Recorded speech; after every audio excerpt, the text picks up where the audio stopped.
Alhamdulillahirabbil alamin wassalatu wassalamu ala asyrafil anbiya'i wal mursalin sayyidina maulana Muhammadin wa ala alihi wa ashabihi ajmain. Qala al-haqqu tabaraka wa ta'ala ya ayyuhalladzina amanu taqullaha haqqa tuqatih wa la tamutunna illa wa antum muslimun. Wa qala tabaraka wa ta'ala ya ayyuhalladzina amanu taqullaha wa qulu qawlan sadida yuslih lakum a'malakum wa yaghfir lakum dhunubakum wa man yuti'illaha wa rasulahu faqad faza fawzan 'azima. فإن أصدق الحديث كتاب الله وخير الهدي هدي نبينا محمد صلى الله عليه وسلم شر الأمور محدثاتها فإن كل محدثة في الدين بدعة وكل بدعة ضلالة وكل ضلالة في النار. أما بعد معشر المسلمين yang dimuliakan Allah Subhanahu wa taala. Alhamdulillah, kita bersyukur kepada Allah atas segala limpahan rahmat dan nikmat yang Allah Subhanahu wa taala berikan kepada kita. Kemudian salawat dan salam semoga selalu tercurahkan untuk Nabi kita mulia Nabi Muhammad sallallahu alaihi wasallam, kepada para keluarga dan para sahabat beliau, dan juga kepada seluruh umat beliau yang selalu berada di atas petunjuknya sampai di hari kiamat nanti.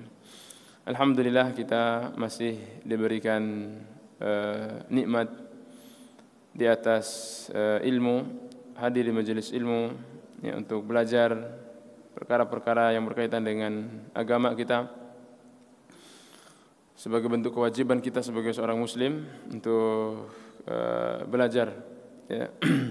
Dan salah satu nikmat yang Allah Subhanahu wa taala masih mudahkan untuk kita adalah kita bisa dengan aman dan tenang ya hadir di majelis-majelis ilmu ya. Dan ini yang perlu kita kedepankan di tengah daripada hiruk pikuk kondisi sosial yang ada. Jadi kita jangan sampai terpengaruh ya dan terprovokasi dengan situasi dan kondisi yang ada. Tetap kita berusaha untuk ya, menjaga kondisi kita dengan hadir di majelis ilmu, menenangkan diri kita ya. Insyaallah Allah Subhanahu wa taala akan menjaga kita. Nah, kita melanjutkan pembahasan kita dalam kitab Bulughul Maram. Ya, masih bab yang berkaitan dengan pernikahan. Itu subbabnya yaitu kaitan dengan nafkah ya, bab tentang nafkah. Hadis pertama sudah kita bahas pada pertemuan sebelumnya. Hadis yang kedua yang disebutkan oleh Imam Ibnu Hajar rahimahullahu taala, wa an Tariq al-Muharibi radhiyallahu anhu qala qadimna al-Madinata فإذا رسول الله صلى الله عليه وسلم قائم على المنبر يخطب الناس ويقول يد المعطي العليا وابدأ بمن تعول أمك وأباك وأختك وأخاك ثم أدناك فأدناك رواه النسائي وصححه ابن حبان والدارقطني.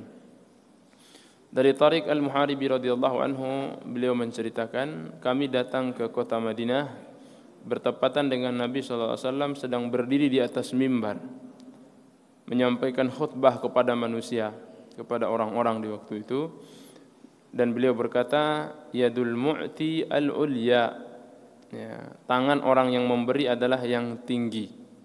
Wabda biman ta'ul, mulailah dengan apa yang menjadi tanggung jawabmu. Ummaka, ibumu, wa abak, bapakmu, wa ukhtaka, saudari perempuanmu, wa akhaka, saudara laki-lakimu, thumma adanaka fa adanaka, kemudian yang seterusnya dan seterusnya.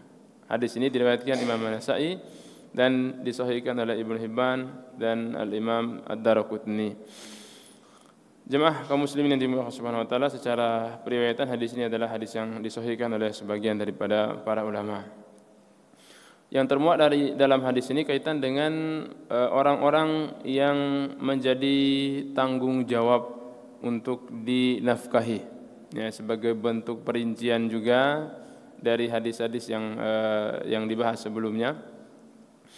Itu diceritakan oleh Tariq al-Muharibi ketika beliau datang ke Madinah dan mendengarkan Nabi SAW sedang menyampaikan khutbahnya. Di antara isi khutbah Nabi SAW menjelaskan tentang orang yang wajib untuk dinafkahi ya. Dari sekian banyak keluarga kita, ada keluarga dekat, ada keluarga yang jauh ya. Siapa di antara mereka yang menjadi kewajiban kita untuk menafkahi mereka? Ya. Pertama Nabi SAW menjelaskan tentang apa? Tentang keutamaan orang yang menafkah itu. Yadul mu'ti al-uliyah, tangan orang yang memberi, ya, baik memberi yang bersifatnya wajib maupun yang memberi yang bersifatnya sunnah. Yang sifatnya wajib ya kita menginfakkan kita menafkahi orang-orang yang wajib kita nafkahi, itu memberi yang wajib. Ya, kita menafkahi keluarga kita dan seterusnya. Ataupun yang memberi yang sifatnya sunnah, kita infak, ya, kita sedekah kepada orang-orang yang kita sedekahkan, itu al-ulia, kata Nabi SAW adalah di atas. Nah, itu menunjukkan keutamaan orang-orang yang memberi, ya. Kemudian Nabi SAW menjelaskan tentang standar prioritas manajemen kita dalam memberi, ya. Jadi mungkin tidak semua orang bisa mampu kita untuk membantu, menolong, ya, memberi mereka dan seterusnya. Tapi ada orang-orang yang harus kita perhatikan, yang lebih utama untuk kita perhatikan mereka. Nabi SAW menyebutkan wabda biman ta'ul. Mulai dari apa? Mulai dari orang yang menjadi tanggunganmu. Ala ya'ulu itu ta'ulu itu apa? Menjadi tanggunganmu. Nah, ini metode kita atau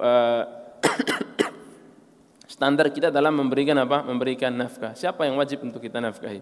Yang pertama disebutkan di sini Nabi SAW adalah ummaka, ibumu, ya, ibu. Yang ya tentu ketika mereka tidak lagi memiliki kemampuan untuk menafkahi diri mereka sendiri, ya, orang tua kita, ya. Ketika mereka tidak mampu menafkahi diri mereka, orang tua kita, bapak kita, ibu kita, maka kewajiban kita untuk menafkahi mereka. Yang pertama adalah ibu. Nah, ya kita tahu bersama kaitan dengan kelebihan yang dimiliki oleh ibu dibandingkan dengan bapak. Ya sama-sama orang tua kita, bapak dan ibu, tapi yang lebih utama adalah adalah ibu. Artinya kalau umpamanya standar kemampuan kita tidak mampu mencukupi kebutuhan mereka berdua, maka harus memilih salah satu di antara keduanya. Yang pilihan pertama kita adalah ibu kita. Ya, pilihan pertama kita adalah ibu kita, karena beliau yang wajib yang pertama untuk kita nafkahi. Ini di dalam hadis ini, ya. Nah, wa abaka, kemudian yang kedua baru setelah itu bapakmu. Nah, artinya di sini adalah orang tua kita. Nah, baik ibu maupun bapak kita, ya, menjadi kewajiban kita untuk menafkahi mereka.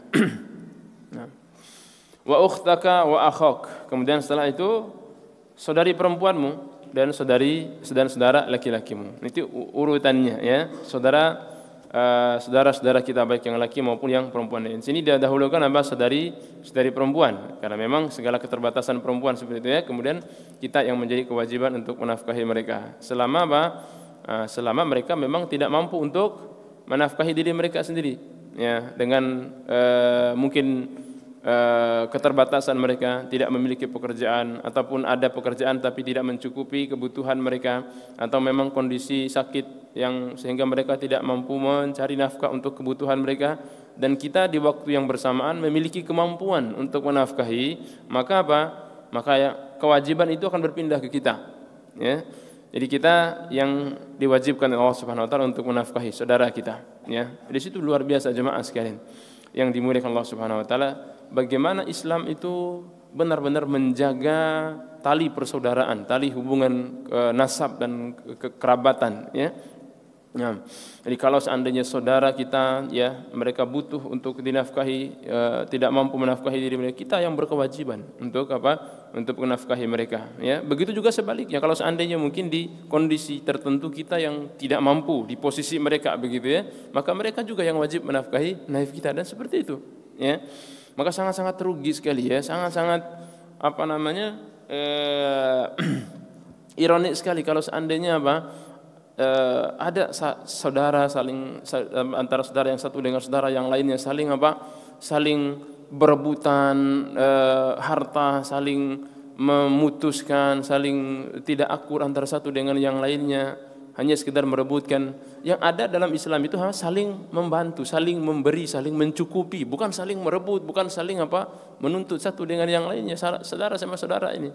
Dan sering kita lihat, ya, banyak kita lihat ya sebagian masyarakat kita, antara saudara satu yang saudara yang lainnya putus silaturahmi, saling membelakangi, tidak saling tegur sapa satu dengan yang hanya karena masalah-masalah masalah warisan, masalah dunia, masalah harta dan segala macamnya. Jadi perebutan, sehingga mengorbankan satu yang jauh lebih besar daripada itu hubungan kekerabatan, hubungan kekeluargaan. Nah, jadi jemaah sekalian yang dimuliakan Allah Subhanahu wa taala. Mungkin perlu kita pahami ya ketika kaitan dengan warisan. Ini mungkin kita bahas kaitan dengan masalah warisan. Ketika kaitan dengan masalah warisan itu ya pembagian persekian itu ketika ketika pada standar normalnya begitu ya. Pada standar normal artinya apa? Pada standar ketika masing-masing anggota keluarga ini saudara satu dengan saudara yang lainnya ya, itu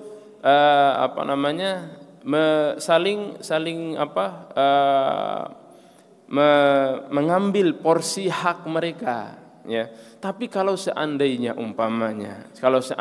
pada kondisi di luar kenormalan ya yang terjadi, artinya mungkin karena keterbatasan saudara kita nggak paham tentang hukum Islam, akhirnya mereka atau dia yang mengambil yang lebih banyak dari jatah yang harusnya diambil sehingga mengorbankan sebagian harta kita ya.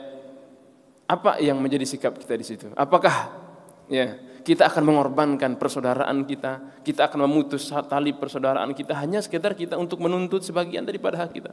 Yang lebih baik apa kita maafkan, kita ridhoi ya, kita berikan uzur kepada dia ya, demi menjaga suatu hal yang lebih berharga daripada harta itu. Harta habis nanti dibagi sepersekian masing-masing ambil, habis. Setelah itu apa yang tersisa? Saudara kita, keluarga kita ya. Jangan kita korbankan hanya jadi pembagian persentase yang ada dalam pembagian warisan itu ketika menjelaskan tentang hak jatah masing-masing gitu loh ya. Tapi kalau seandainya sebagian dari keluarga kita umpamanya anggaplah ya mengambil lebih daripada hak dia atau mengurangi jatah kita, maka kita sebagai seorang saudara ya yang lebih mengedepankan daripada keberlangsungan daripada hubungan, kita mengorbankan sedikit hak kita ya, kita merelakan sedikit hak kita, atau bahkan mungkin mengambil semua daripada hak kita ya. Kita saudara begitu ya, saudara ya, kita secara syariat berhak ya, wajar dan segala macam untuk tapi kita coba kedepankan. Apalagi yang terjadi itu antara antara orang tua dan anak ya, antara orang tua dan anak saling menuntut satu dengan yang lain karena masalah warisan. Anggaplah umpamanya orang tua kita dengan keterbatasan dia, minimnya pemahaman dia terhadap agama, kemudian memberikan ya mungkin lebih daripada terhadap saudara kita dibandingkan dengan hak kita umpamanya seperti itu ya. Apa yang terjadi? Ya secara hukum syariatnya memang itu tidak boleh orang tua kita zalim. Tapi apakah pantas kita menuntut kezaliman orang tua kita di hadapan Allah Subhanahu wa taala? Ya Allah, ini orang tua saya zalim ini. Apakah pantas kita melakukan perbuatan seperti itu? Ya, orang lain saja kita maafkan, bagaimana dengan orang tua kita? Ya. Anggaplah dia melakukan perbuatan zalim, melebihkan hak saudara kita yang lainnya umpamanya seperti itu ya. Ya memang secara syariat itu tidak diperbolehkan. Ya, idealnya tidak boleh seperti itu. Tapi ya, di luar daripada konteks kewajaran secara standar syariatnya, ada sisi-sisi yang lain, sudut-sudut yang lain yang perlu kita pertimbangkan. Ini orang tua kita, ya. Bagaimana seorang anak, kita sebagai seorang anak dengan sedikit kesalahan yang dilakukan oleh orang tua kita langsung kita putus, tidak pernah. Ada sebagian orang seperti itu, ya. Dia tidak mau melihat lagi orang tuanya karena orang tuanya anggaplah melakukan perbuatan zalim begitu ya. Zalim dalam hal umpamanya memberikan hak lebih kepada sebagian anaknya, sampai anak yang satunya marah, tidak mau lagi melihat orang tuanya, membalas dengan tidak mau berbakti kepada orang tuanya. Naudzubillah ya. Ini kedurhakaan kepada orang tua. Jadi konsep birrul walidain, perbuatan baik kita kepada orang tua itu bukan balas jasa gitu. Bukan balas jasa orang tua. Artinya apa? Kita akan berbuat baik ketika mereka berbuat baik kepada kita, itu namanya balas jasa, ya. tapi kewajiban kita yang Allah Subhanahu wa taala wajibkan kepada orang tua kita, ya. Itu kewajiban yang Allah wajibkan, berlepas daripada apa yang dilakukan oleh orang tua kita. Seburuk-buruknya orang tua, bahkan mungkin orang tua yang kafir saja, Allah Subhanahu wa taala perintahkan kita untuk berbuat baik kepada mereka. Apalagi hanya sekedar orang tua mungkin yang berbuat zalim, dan itu wajar karena memang dia tidak paham agama, sudah tua, nggak tahu, mau dijelaskan juga dengan sedetail apapun dia juga nggak paham. Kemudian apa? Tergelincirlah orang tua kita tersebut dalam perbuatan apa? Menzalimi sebagian hak kita. Pantaskah kita sebagai seorang anak untuk menuntut? Ya Allah, ini orang tua saya zalim, saya mau menuntut di pengadilan. Naudzubillah, ya. Dan ada sebagian orang seperti itu, ya, menggunakan konsep itu dalam bermuamalah dengan orang tua dalam urusan dunia. Naudzubillah, ini bentuk kedurhakaan kepada orang tua kita. Nah, ini jemaah sekalian yang dimaulah Subhanahu wa taala kaitan dengan apa? Dengan standar prioritas yang dijelaskan oleh Nabi sallallahu alaihi wasallam. Yang pertama orang tua kita, ibu kita, kemudian bapak kita, saudari perempuan kita, saudara laki-laki kita, kemudian yang berikutnya dan yang berikutnya. Ya, saudara kandung yang laki, yang perempuan, kemudian yang laki. Kalau sudah terpenuhi, masih ada lagi saudara sebapak, kemudian saudara seibu, ya. Kemudian apa? Paman, kemudian dan seterusnya sebagaimana yang dijelaskan dalam hukum warisan tersebut. Nah, itu standar daripada apa?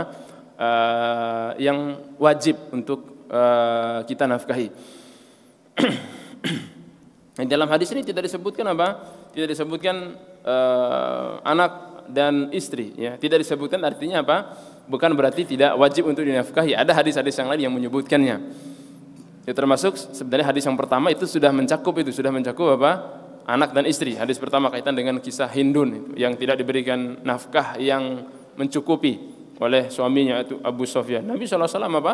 Membolehkan Hindun untuk mengambil sebagian harta suaminya untuk mencukupi kebutuhan dia dan kebutuhan anaknya. Artinya di situ sudah disebutkan. Ya, meskipun dalam hadis ini tidak disebutkan anak dan istri, yang disebutkan di sini orang tua dan keluarga yang lainnya. Tapi bukan berarti istri dan anak itu tidak wajib dinafkahi, tidak.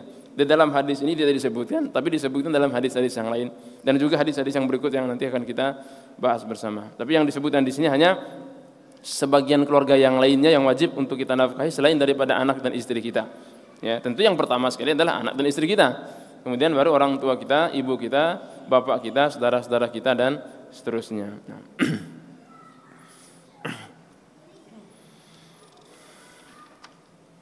Kemudian yang berikutnya, wa an Abi Hurairah radhiyallahu anhu qala qala Rasulullah sallallahu alaihi wasallam lil mamluki tu'amuhu wa kiswatuhu wa la yukallafu min al-amali illa ma yutiq.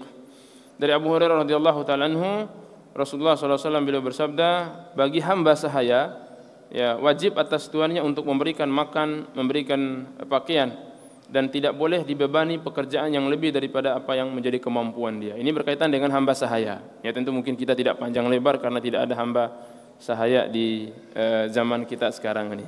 Nah, tapi apakah bisa disamakan dengan pembantu, Ustaz? Ya nggak bisa. Ya, pembantu itu bukan budak dan anta bukan tuannya gitu. Jadi hamba perbudakan itu hukum syariat. Adapun pembantu itu apa namanya? Manusia seperti kita, tapi ada kontrak transaksi jasa antara kita dengan dia gitu ya. Makanya mungkin bahasa yang bagus sekarang itu apa? Bukan lagi pembantu rumah tangga apa? Ya, asisten rumah tangga ya, ART ya, asisten rumah tangga. Ya, itu bagus tuh bahasanya. Lebih elegan begitu. Asisten kita dalam membantu rumah tangga kita gitu. Bukan budak. Ya, karena apa? Jangan sampai disalah paham ini. Ya, karena pembantu disamakan dengan budak. Ya, kalau budak itu apa? Boleh kita, boleh kita gauli, ya, boleh kita sentuh, boleh kita. Ini pembantu nggak boleh. Ya. Itu anak orang bisa, ya, saudara orang, istri orang itu yang menjadi pembantu kita. Jadi jangan salah paham kita. Karena ada, kalau tidak salah itu disertasi begitu di suatu universitas Islam begitu. Ada yang kalau nggak salah begitu, ada yang menyamakan konsep pembantu dengan perbudakan yang ada di dalam Islam dulu. Ini jelas kekeliruan yang besar ini. salah paham dia. Nah, ya.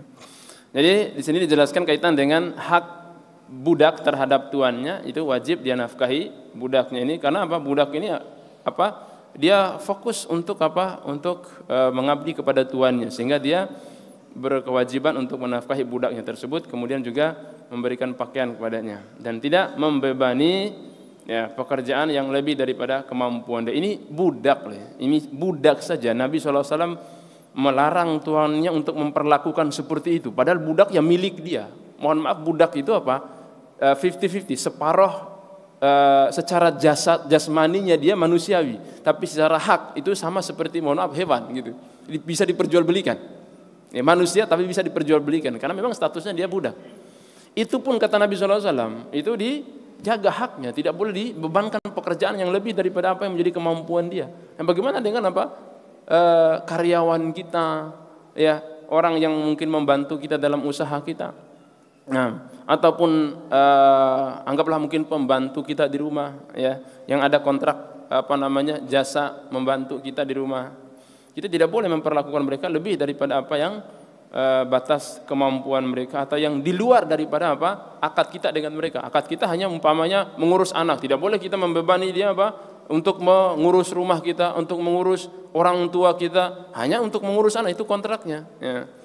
Nah, maka tidak boleh lebih daripada itu. Nah, ataupun pekerja kita, pegawai kita di tempat kerja kita atau buruh kita di toko kita umpamanya, akadnya hanya sekitar membantu dia menjaga toko kita dari jam sekian sampai jam sekian. Tidak boleh kita keluar daripada melebihi daripada kemampuan mereka. Nah, kita tidak panjang lebar kaitan dengan perbudakan. Kemudian yang berikutnya, wa an Hakim ibn Muawiyah al-Kushairi an abihi qala qultu ya Rasulullah ma haqqu zawjati ahadina alaihi qala an tut'imaha idza ta'imta wa taksuha idza iktasaita al-hadits wa taqaddama fi isratin nisa. Dari Hakim ibn Muawiyah radhiyallahu ta'ala anhu, dari bapaknya, beliau berkata, saya berkata kepada Nabi sallallahu alaihi wasallam, apa hak istri salah seorang di antara kita terhadap kita, wahai Rasulullah? Nah, ini kaitan dengan istri, ya, yang tidak disebutkan pada hadis yang sebelumnya. Apa hak istri kita, wahai Rasulullah? Ya. Nabi SAW menyebutkan, an tut'imaha idza ta'imta. Engkau memberikan dia makan jika kamu Jika kamu makan, maka berikan dia makan. Wa taksuha idza iktasaita, dan engkau memberikan dia pakaian ketika apabila engkau berpakaian, ya. Ini Nabi SAW menyebutkan di antara hak istri atau kewajiban suami terhadap istrinya, yaitu menafkahi secara material yang berkaitan dengan dua hal, kaitan dengan makanan, kaitan dengan pakaian. Nah, di sini Nabi SAW tidak menyebutkan standar makanan yang harus dia kasih, standar pakaian dia harus kasih. Itu kembali kepada kembali kepada kebiasaan kita, uruf istilahnya, ya. Apa yang dia makan, ya sudah, itu menjadi standarnya. Dan itu yang menjadi kewajiban daripada suami terhadap istri. Adapun selebih daripada itu, maka tidak ada kewajiban. Nah, itu kaitan dengan standar wajib, ya, bukan kaitan dengan standar standar muamalah antara suami dan istri yang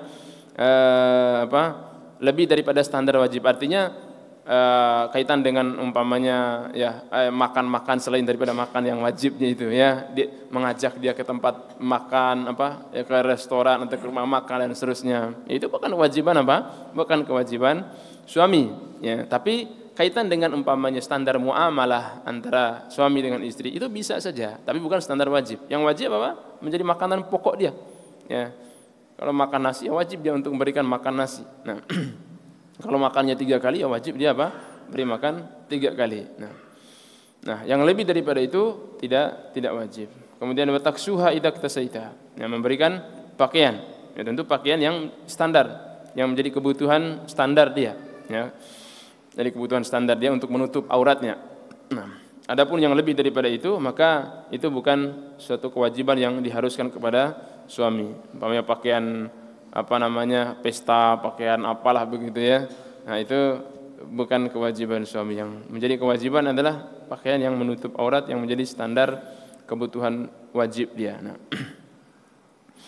itu kaitan dengan hak istri terhadap suami, ya, dan kata beliau sudah disebutkan di bab-bab yang sebelumnya. Nah, kemudian juga sama dengan hadis yang berikutnya, an Jabir radhiyallahu anhu anin Nabi sallallahu alaihi wasallam fi haditsil hajj bitulihi qala fi dzikrin nisa wa lahunna 'alaikum rizquhunna wa kiswatuhunna bil ma'ruf, akhrajahu Muslim.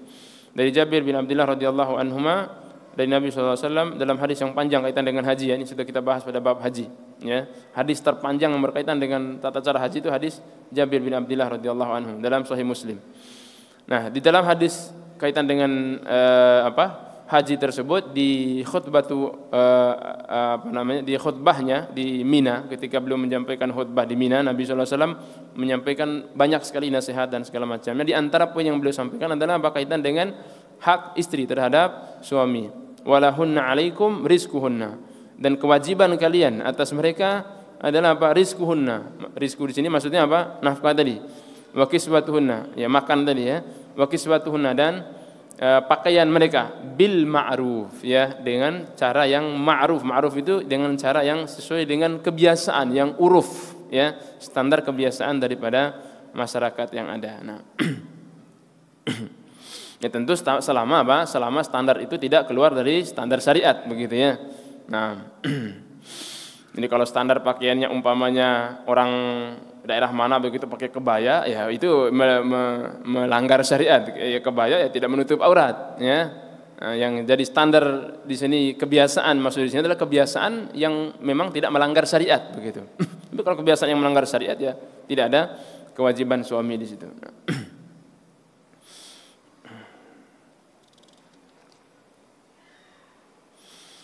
Ya, kemudian untuk menekankan kembali hal tersebut, itu disebutkan dalam hadis yang berikutnya kaitan dengan kewajiban suami terhadap istri.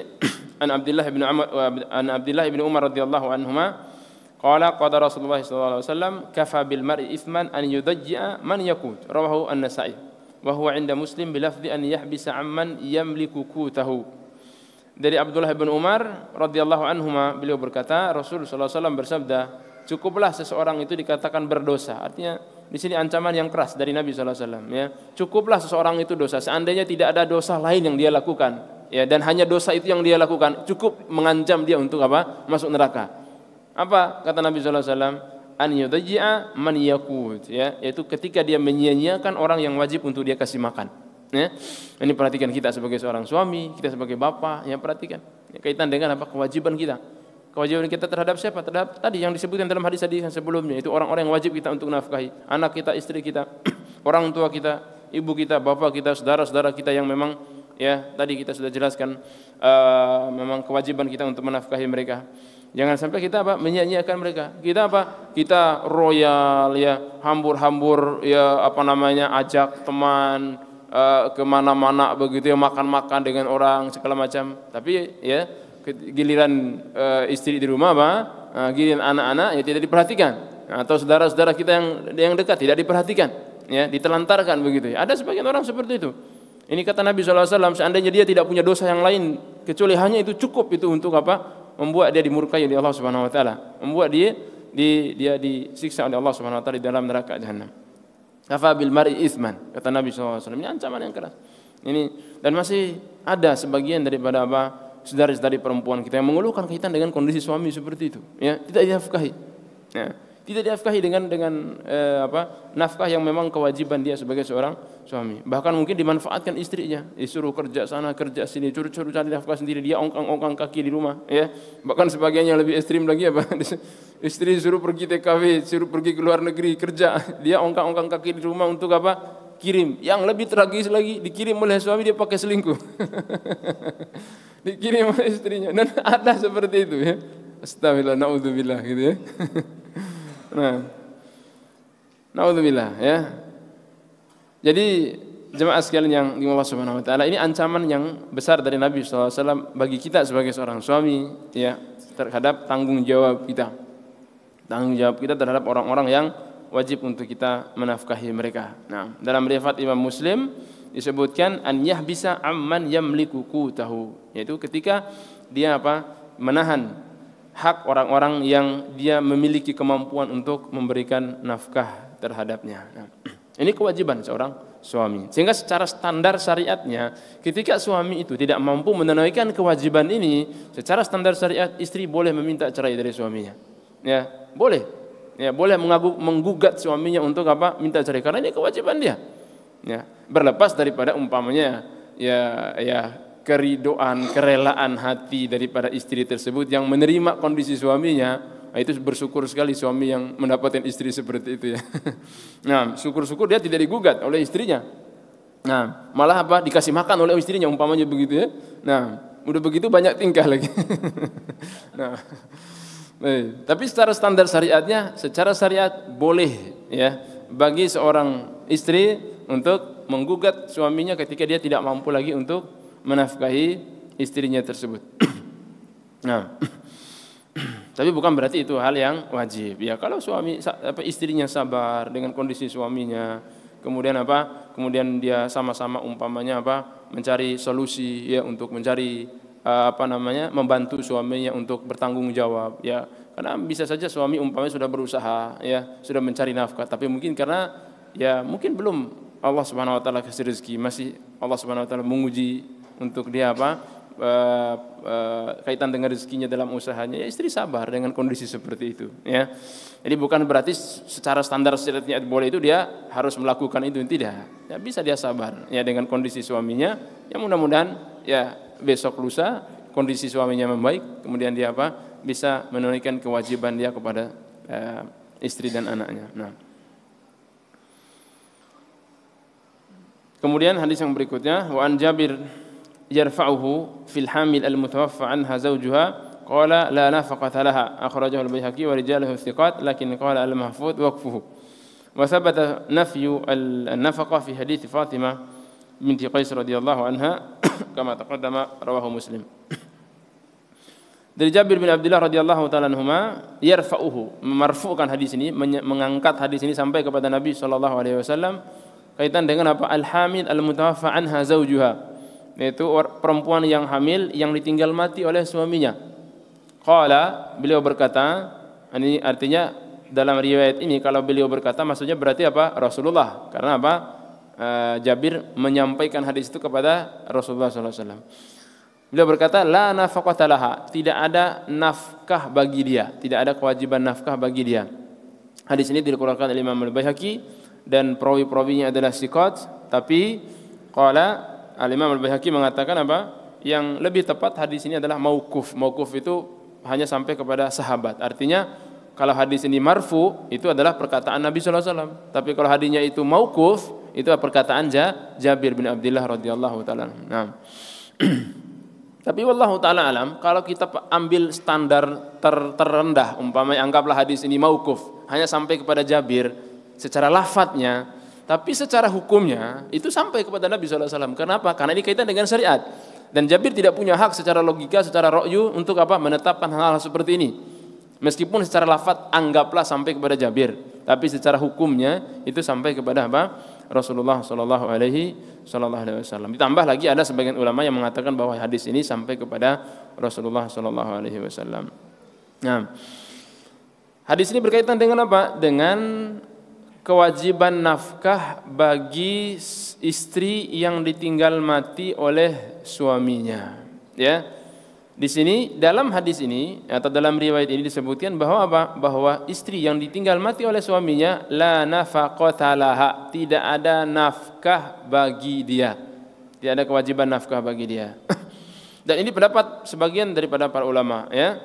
Mayoritas para ulama berpendapat seperti itu, bahwa tidak ada nafkah ya bagi bagi perempuan yang ditinggal mati oleh suaminya dalam kondisi hamil.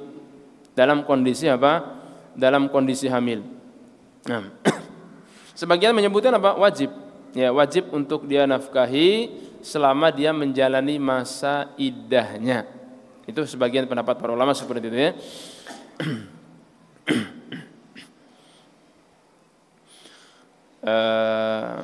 Wallahu taala alam ya, di sini jelas di dalam hadis ini, dan Al-Imam Ibnu Hajar rahimahullah taala juga cenderung pada pendapat ini yang berkaitan dengan berkaitan dengan tidak adanya kewajiban ya bagi nafkah terhadap terhadap istri yang ditinggal mati oleh suami dalam kondisi hamil. Kenapa? Yang pertama, secara periwayatan hadis ini adalah sampai kepada Rasulullah SAW ya, tentu bisa dijadikan sebagai hujjah. Kemudian yang kedua ya, ini namanya orang sudah mati, sudah meninggal gitu kan, masa orang sudah meninggal diwajibkan lagi untuk apa? Menafkahi orang yang masih hidup, kan begitu, secara logikanya begitu ya. Nah. Nah. Kemudian yang ketiga apa? Kaitan dengan bahwa harta yang dimiliki oleh orang yang meninggal atau suami yang meninggal tersebut sudah menjadi secara otomatis menjadi harta warisan, ya. Sehingga apa? Istrinya tersebut tidak lagi ada kewajiban nafkah dari suaminya, tapi apa? Karena dia sudah mendapatkan harta hak waris dari suaminya tersebut. Begitu juga anak yang apa? Yang ada di dalam kandungannya. Nah, anak yang ada di dalam kandungan itu kan ada hak warisnya. Sehingga apa? Sehingga harta warisan tersebut tidak lagi dikurangi untuk apa? Biaya menafkahi istri yang ditinggal mati oleh suaminya tadi. Nah, kalau yang dicerai hidup oleh suaminya dalam kondisi yang disebutkan di sini oleh Al-Imam Ibnu Hajar kaitan dengan Fatimah bintu Qais radhiyallahu ta'ala, sudah kita bahas pada pertemuan sebelumnya, bab yang sebelumnya itu bab tolak ya. Bahwa Fatimah bintu Qais ditalak 3 oleh suaminya, maka apa? Tidak ada lagi nafkah, tidak ada lagi hak nafkah. Ya, itu yang ditalak 3 ya oleh suaminya. Tidak ada lagi hak nafkah, tidak ada lagi hak untuk apa? Untuk tempat tinggal. Tapi yang dibahas ini adalah apa? Adalah wanita yang ditinggal mati oleh suaminya dalam kondisi hamil. Ya. Ya, dia tetap menjalani masa iddah sampai dia apa? Sampai dia melahirkan anaknya. Tapi selama menjalani masa iddah itu, apakah ada kewajiban ya mendiang suaminya yang meninggal dunia itu untuk apa? Untuk menafkahi dia? Itu berdasarkan riwayat ini tidak ada kewajibannya. Ya, artinya apa? Harta yang ditinggalkan oleh suaminya tersebut ya murni 100% menjadi harta warisan, tidak dialihkan untuk apa? Atau tidak dikurangi untuk nafkah istri yang dia tinggalkan. Karena istri sudah memiliki bagian daripada harta warisan yang ditinggalkan oleh suaminya, begitu juga bayi yang ada di dalam kandungannya itu sudah mendapatkan bagian daripada harta warisan bapaknya. Nah. Sehingga tidak ada kewajiban dia untuk hak nafkah terhadap suaminya yang telah meninggal dunia. Nah.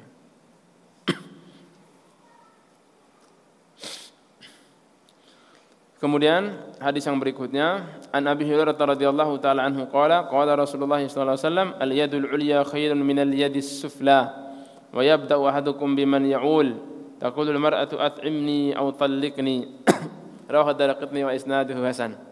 Ya, dari Abu Hurairah radhiyallahu taala anhu, beliau berkata Rasulullah sallallahu alaihi wasallam bersabda, tangan di atas itu lebih baik daripada tangan yang di bawah. Ya, ini bahasa kiasan kaitan dengan tangan di atas yang memberi, tangan di bawah yang menerima.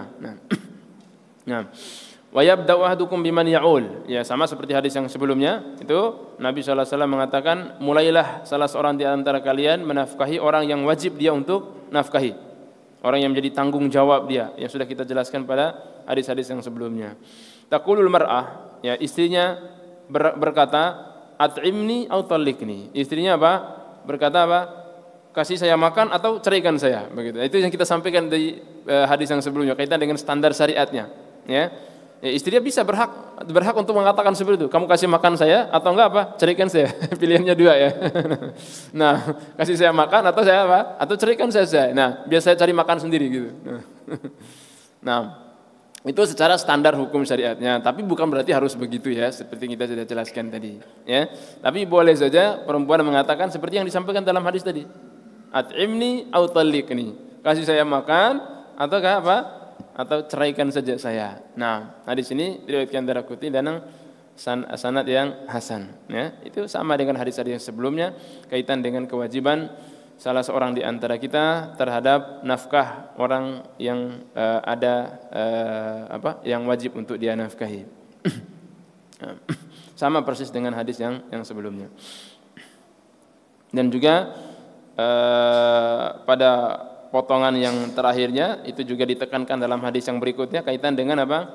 Kaitan dengan standar tadi, standar syariat yang kita jelaskan tadi. Dalam hadis berikutnya disebutkan dari Sa'id bin Musayyab, fi rajuli la yajidu ma yunfiqu ala ahlihi qala yufarraq bainahuma, kaitan dengan seorang laki-laki yang tidak lagi bisa mendapatkan sesuatu yang dia nafkahi untuk keluarganya.